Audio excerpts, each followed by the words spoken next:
I showed up in Miami and there's no house. If you could remember, what was the dumbest thing that you've done as a founder? Probably all along the lines of making a decision too quickly, moving too quickly. I run an events business, and as part of that, we hire a lot of vendors and contractors and in all the different spaces. And so one of them is venues. We rent out these venues for events that range from 20 people to 2,000 people. I was doing this event in Miami. I had never really spent much time there, and I needed to work with a vendor to get this event space. When I showed up in Miami, there's no house. Long story short, I didn't do my diligence enough. I ended up getting scammed by a vendor who was run by this guy who had a criminal record. It wasn't like devastating to the business, but it was a wake-up call for sure. I've only been doing the founder thing for about 1.5 years. I've made a few mistakes, but none of them have really costed me that much or have been like that stressful. When you show up, there's no mention. What was going through your mind? It started when I got on the flight. And he calls me and he's like, listen, your house isn't available anymore. And this was after investing maybe 6 figures into this Hope production. I was like, find me a new house by the time I land, or I'm going to sue you.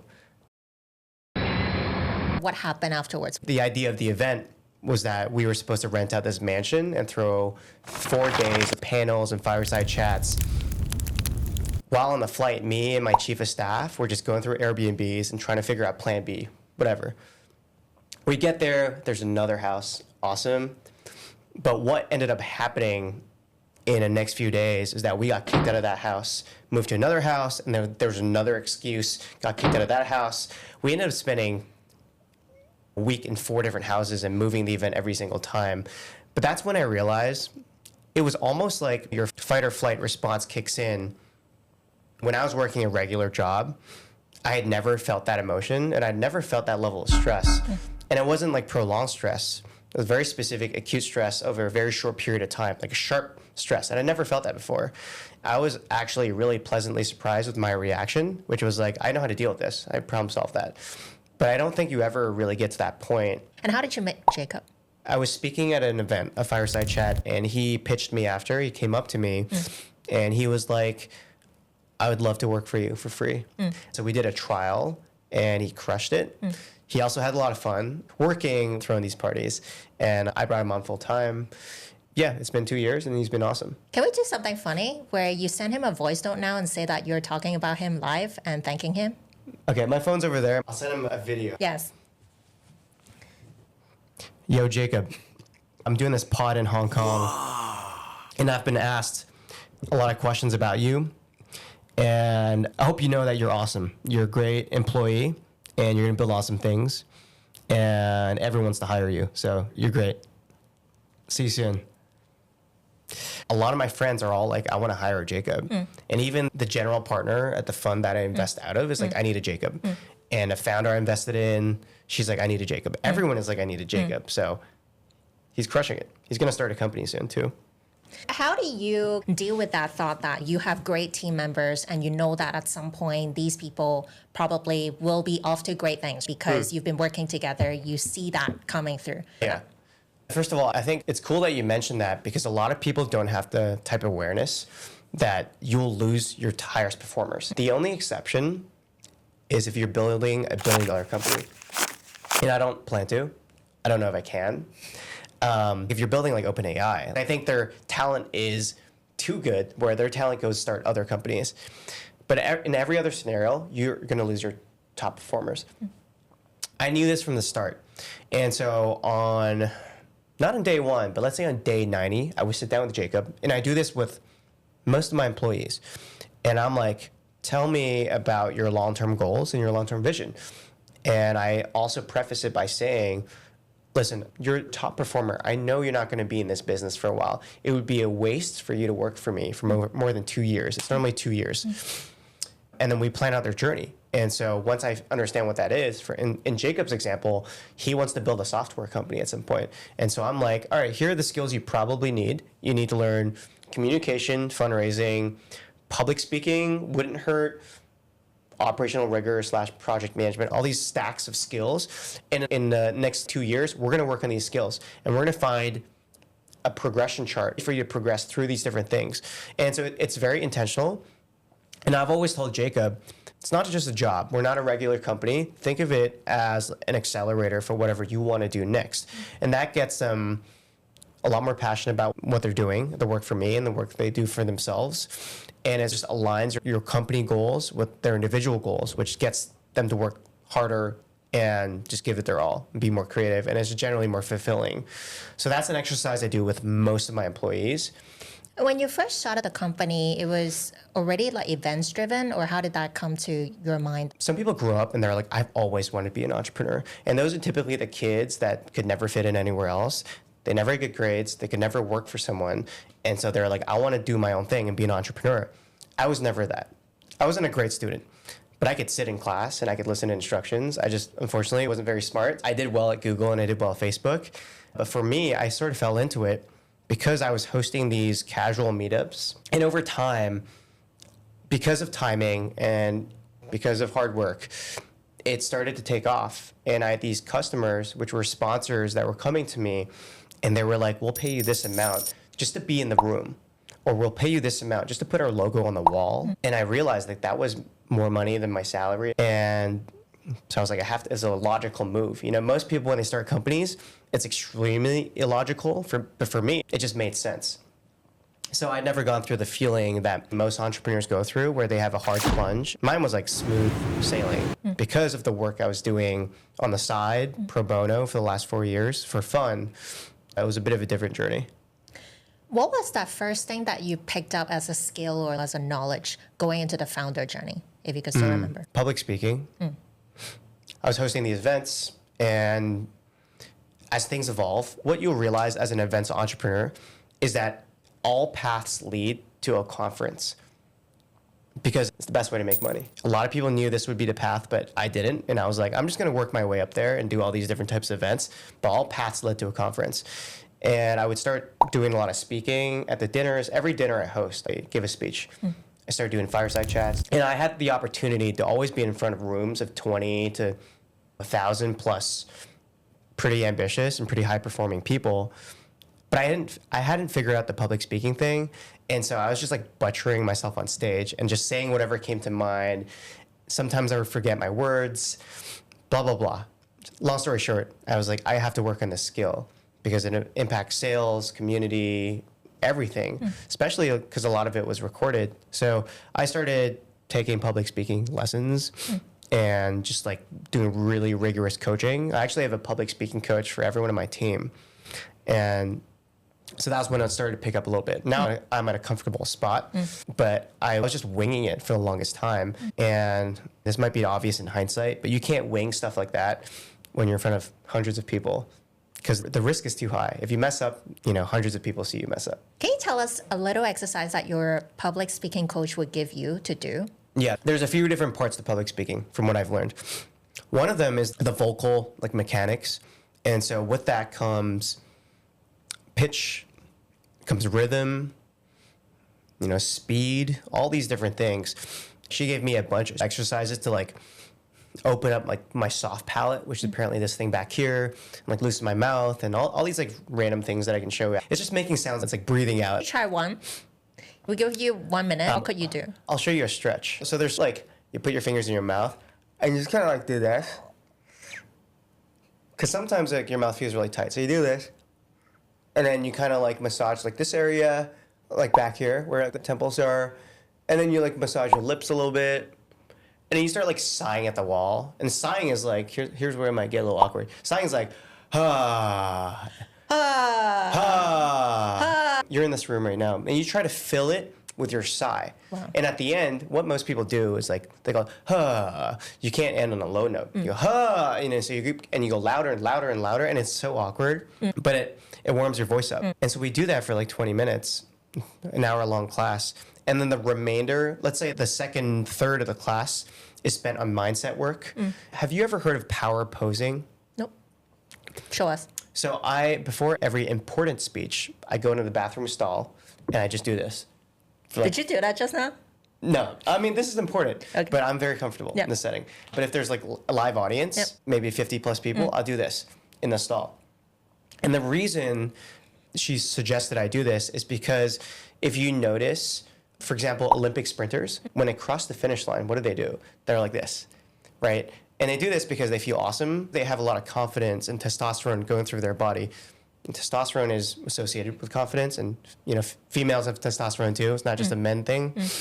What she realized is that the inverse is true as well. So when you go like this, you can fake your mind into thinking that you just want to race and you feel awesome. So I do this, power posing, and there's a lot of others you can do.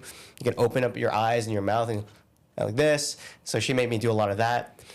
The last part is more of the actual, like what parts of the sentence you emphasize, when do you speak fast, when do you speak slow, and that gets like, it's more like advanced mode, which I'm still learning. But as you're speaking right now, which parts do you want to inflect up versus down? Which parts of your speech you want to talk really quickly like this versus when you want to slow down? So those are the three things I learned, three things I think about, which have been really helpful. And interestingly, you mentioned that you get the coach for your team as well. So how's that going, like from what you see with the rest of the team? It's good. Jacob, his goal for the longest time is like he wanted to build like an online presence, but also be a very influential speaker and own the room, own the stage. And so we did this big conference, 3,000 people over multiple days, 800 people at the actual conference itself. And he emceed the whole thing. He's 24 years old, just turned 25, which is like a huge step for him. And as part of that, I made him do the coaching thing. I didn't suggest it. I made him do it. And I hired the coach to come coach him day of. And so she was backstage, like coaching him and some of the other speakers. And he crushed it. I think I did all right. I did a bit of speaking too, but he absolutely crushed it. So yeah, I don't think it's a understatement to say that the public speaking and by association, the confidence coaching has probably been the most impactful thing I've done for myself this year, and possibly him as well. Nice. Going back to that moment when he was pitching you, was that kind of like amongst the many times that people would just come up to you and say, hey, I want to work for you? Yeah, it happens pretty frequently. It still happens now. I'm always looking for, I call it the X factor, but there's two things I look for when people pitch me to work with me, for me, both cases. One is persistent, how persistent they are. I don't like working with people who, and it's a very privileged thing to say, but I don't like working for people who just see the transaction as like a paycheck for work. I only like working with people that show an interest and a passion for the type of work I do. So for example, the video production team that works with me, they've worked with me for over 2 years. We've done maybe 30, 40 videos together. I flew them out to Miami and to LA and to Austin. He's not just a video production company. This guy, Eitan, who runs it, he has an interest in venture and in tech. And he actually comes to all my networking events and he loves it. And he's in the community. That's the gold standard of the type of vendor I want to work with. Persistence is one. I think the second thing is like, does this person have the ability to rise above the noise? Everyone is sending LinkedIn DMs. Everyone's sending emails. But can they do something interesting that can like catch your eye and create attention? Because then I think in today's world, effort is easy. Not everyone has it, but effort takes you to like the 90th percentile. Like that sort of X factor of like how you stand out and do something distinctive, that takes you to like 99th percentile. And so I'm sort of looking for that as well. When you had that trial, what did he do, or like what did you guys work on together? I just treated him as a employee of the business. And so he did everything that a chief of staff would do. Charlie Munger has this mental framework called the inversion rule. And it goes like this. All I want to know is where I'll die, so I'll never go there. And so a big part of the job is like, you don't have to be extraordinary. You just can't screw up. Just don't do stupid things. Just maintain consistency. That's number one. And then the second part was just seeing like his passion for the business. Like, is he in it for a paycheck? Or is he in it because there's a long-term vision and there's alignment with what I want to do? And it was very obvious from the first 3 to 6 months that he loved the work. And I like to think like what we do is relatively flashy and interesting. And so if someone doesn't have a passion for that kind of stuff, throwing parties, you're obviously not the right fit. What is the biggest challenge on your team right now? We're going to have 2 people Jacob and someone else who are going to move on soon because they've hit that 2-year mark. And I've told them, you have to go. You have to go build your dream or whatever. And so that's going to be challenging, finding a replacement and finding new talent. I'm not too worried about it, but that's something in my mind. The way I've structured my company is it's not a venture-backed business, not even a traditional corporation. Are you familiar with the idea of a personal holding company? Nope. Okay. Do you know Morning Brew? Yes. Okay. So the founder, Alex Lieberman, he started Morning Brew, and then he sold it to Business Insider. And as part of that, he's obviously very smart and accomplished, but he's also built an audience across Twitter and LinkedIn, blah, blah. And the idea is that he's going to build a portfolio of cash flowing businesses, typically service businesses, but maybe some software businesses as well, that benefit from his personal brand and this distribution. So that's what he does. That's what Sahil Bloom does. Yep. That's the idea. Like what everyone is talking about today is that it's so easy to build companies and software, and the moat is in distribution. And so I've structured my business the same way. I have a holding company and I have a media business. I have an events business with multiple brands under it that serve different audiences, and then I invest out of my holding company as well. But the beauty of that is that I can stop at any time. I can just stop for a year. Not that I will, but I can. And so I don't set goals for myself. I don't have company milestones. It's just fun. It's not necessarily a means to an end. It's a means to opening up doors for other opportunities. What is the fun thing that you would do as a founder now, even though you're deep in the operations and everything? That's honestly been really hard. Like all the entrepreneurs in my network don't really have hobbies. Our hobby is like building the business. It's our obsession with like building businesses. Hong Kong's been pretty fun. I'm in the gym a lot, but that's not necessarily fun. Honestly, I've been trying to find a fun thing to do. I've been trying to find an activity that's not tied to outcomes.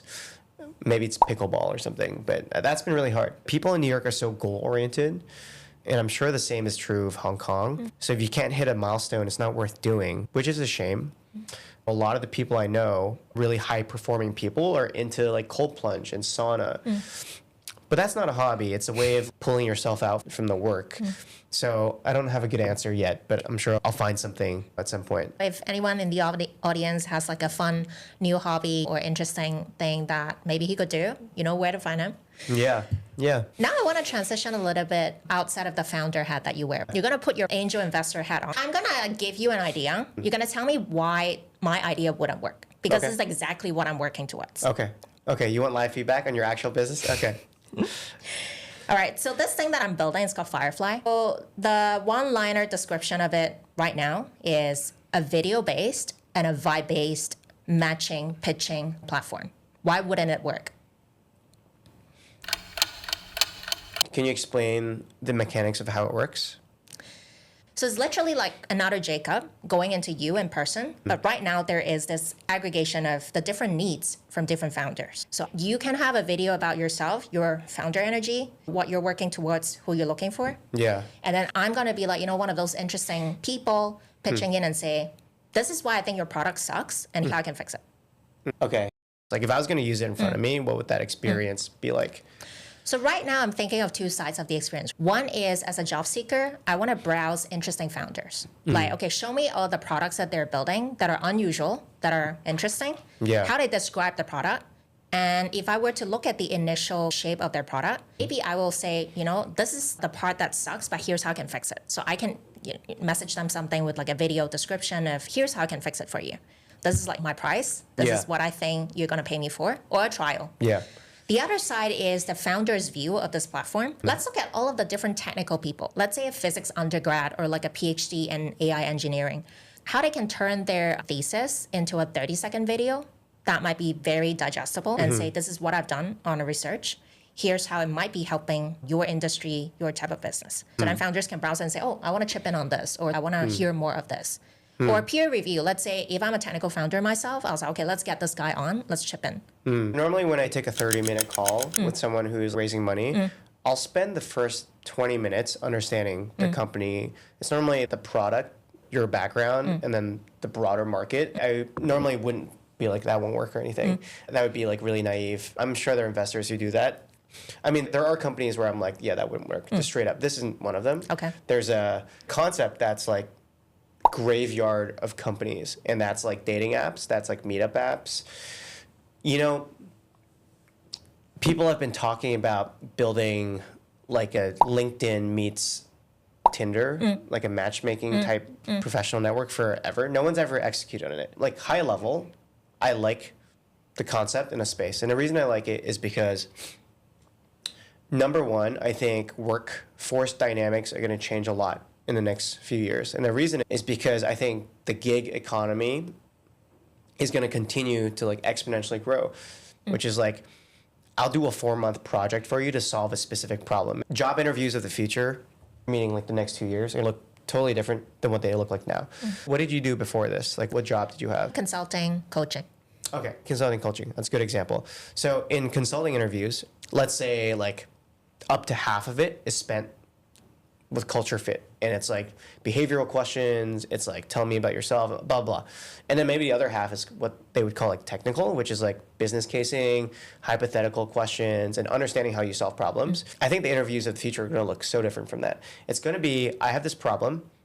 Walk me through how you solve it with your tech stack. And your tech stack is probably going to mean what AI agents do you use and what workflows you use to solve these problems. Because I'm not just hiring Katie. I'm hiring Katie plus her whole army of AI agents, because every person is going to have AI agents. Like that can't be demoed through conversation. That's going to be very much video based. So I think that's where it gets interesting, if you can integrate that part of it. Now, I think where my biggest hesitations, when you're building a marketplace, you got like the chicken and egg problem. And so the question is, you always solve for the supply side first, which in your case is like hiring managers. Maybe I'll ask you right now, what types of companies do you want to go for? Do you want to go for like the earlier stage startups, which there's a lot less money there. It's like long tail. Because once you have the hiring managers and the decision makers, you have everyone else. So if you solve for that, but that's a really hard part to solve for, I think. I'll answer your question of why wouldn't that work? And I'll answer it through the form of here are the 3 things you would need for that to work, and they all need to work. And if you don't have any of them 3, then it won't work. So I'm indirectly answering the question. Yep. So number 1 is you need the talent pool. You need the me's. I mean, I'm hiring, but I'm hiring for like 1 or 2 roles. But you need like the CEOs, the hiring managers. Like you need the talent pool that's going to do these interviews. Number 2, you need the right incentives in place for them to do their hiring through you. I don't know what that looks like, but some kind of structure. The last part is probably the most important thing. Like we do these videos, but you need people to see them. So you need the distribution.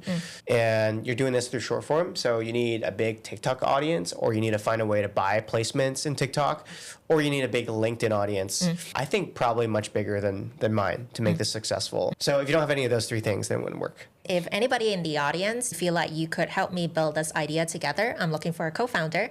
Let's see if that's true, if we need all of those. I think it's a cool idea, though. I mean, I'm not allowed to say interesting. But cool idea is the same as interesting idea. I think it's a good idea. In terms of? I think it's good. There's horrible, there's bad, there's good, and there's like amazing. I think it's good. I think it comes down to, we talk about the 2 types of risk when you're assessing startups. There's market risk and then there's execution risk. Market risk is like, do people even want this? People want this. It's proven. In fact, it's a huge pain point that a lot of the CEOs in my network are finding it so hard to hire, to the point where they have agencies on retainer that they pay $10K a month for that are doing nothing. So it comes down to execution risk, which is like, can you deliver on the need?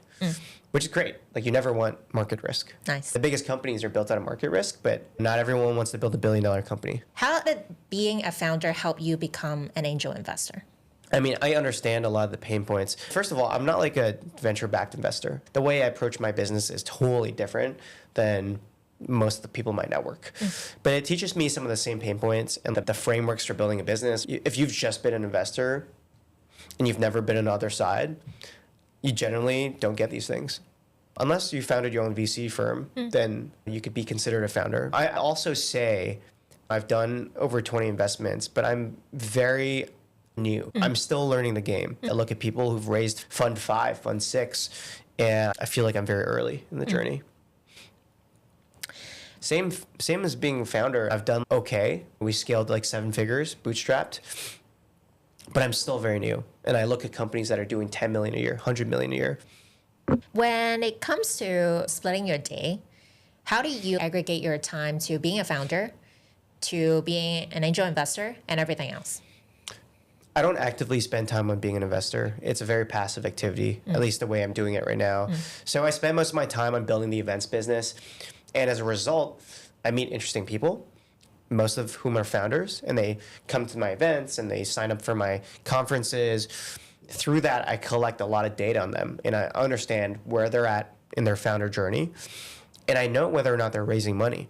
And so naturally, deal flow comes in my inbox, and naturally, I meet people who are fundraising, and I get introductions, and that's when I do the investing. So I have an interesting fund setup. I don't spend any time fundraising for the fund or anything. I'm just writing checks, which is awesome. I don't have to deal with any of the admin or operational work. All I do is take meetings and quickly decide whether or not I want to invest.